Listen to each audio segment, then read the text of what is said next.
Škrábal jsem do kůže punkový princezny, že všechno nemůžem, že jenom nic se smí.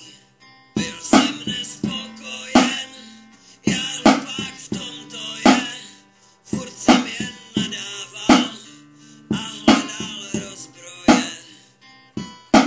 Byli jsme tak mladí, nosili jsme klády, řvali jsme na nácky, pozdravit trapácký a sousedům řvali jsme na schodech, nahlas na celej dům, o tom, že punk's not dead.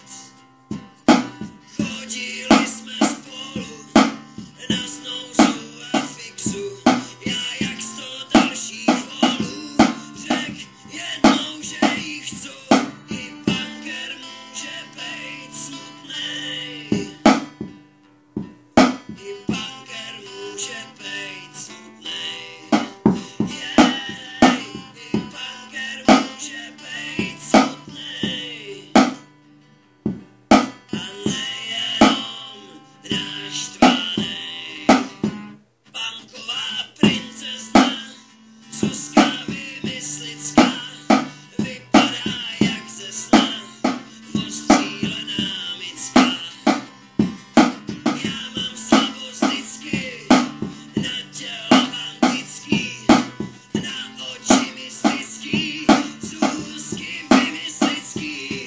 Neříká se to lehce, ale proč mě nechce, to je kurňa pech, já bych pro ní zdech.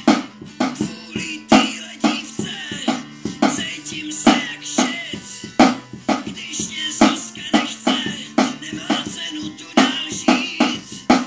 Budu asi nudnej, hnusnej, zaklenej, punker může bejt smutnej, ale takhle ne, musím skončit, jsem jenom shit.